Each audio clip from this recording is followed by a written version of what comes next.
Lowlife. Benefit scrounger. Baby mama. Tart. Just after a free house. Council scum.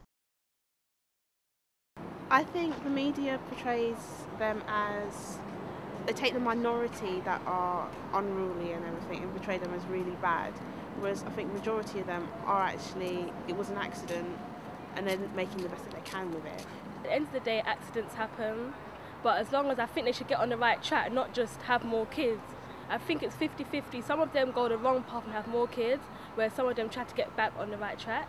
Talking about them going back to college, it's not necessarily like when they're even a teenager. It's like plenty of people that go back to university and stuff when they've had kids, and I actually find that those people are sort of more prepared and more willing to learn and like work a lot harder for what they want because they've already got sort of like a goal in life.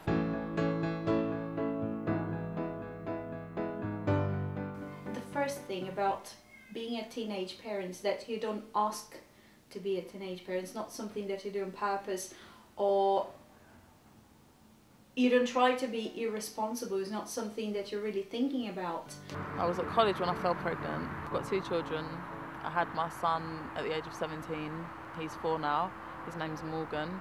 I've also got a daughter called London. She's 8 months. This is me, age 17, when I was pregnant with Morgan. Me and Morgan's dad were together at the time when I fell pregnant and stuff, but I still said to myself, if I'm having this child, I've got to be having it because I think I can cope with looking after him. I can, do you know what I mean, provide for him. I can give him a good upbringing. My son was born. I was 15. I was blissfully unaware of the amount of work that being a mother carries.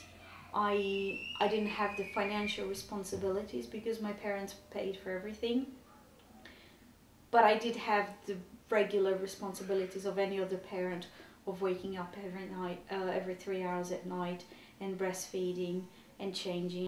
But in saying that, I did go back to school. My son was obviously born in October and I went back to school in January, so my life didn't stop because I had a son. This whole bad aura or image that comes attached with the word teenage pregnancy, it's in most cases just a myth as opposed to the reality. I think the teenage parents that are portrayed in the media as council estates, chavs and all of that type of thing, I don't think they have got a lack of support. I think they've got too much support.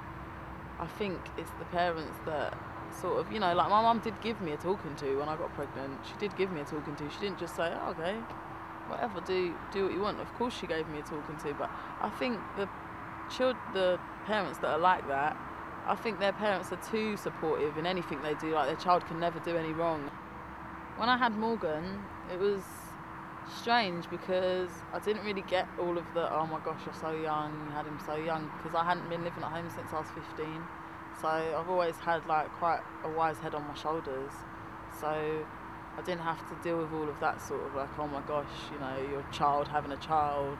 What people don't realise is that it's not easy being a teenage mum, but it's not easy being the son or the daughter of a teenage mum. It's very hard because you have to deal with the fact that your mum is just a little older than you are.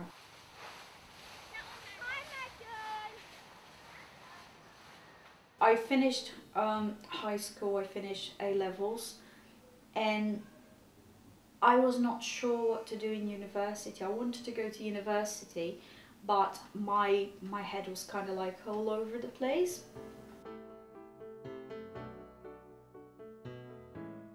When most of my friends went to the university, whatever they wanted to, because they moved to a different place, I couldn't do that. Because if I had chose to move to a different place, it meant carrying a 3-4-year-old son with me, and that was not an option. I looked it up what was available, and I did a college course in travel and tourism, and I became a tour guide. My next goal is just to get back into college, enroll as soon as possible really. I'm going to like an open evening in February 2010, and I'm just gonna look at my options basically. I know I've got to succeed. I've got 2 great reasons to succeed, do you know what I mean? It's like the biggest motivational thing that could happen to someone is having a child and wanting the best for them, so working hard at it.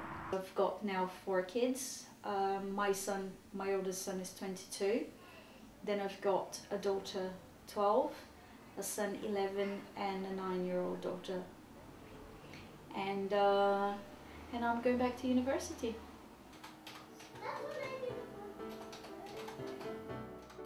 I just had to go with what I felt was right, and I would never change it, ever.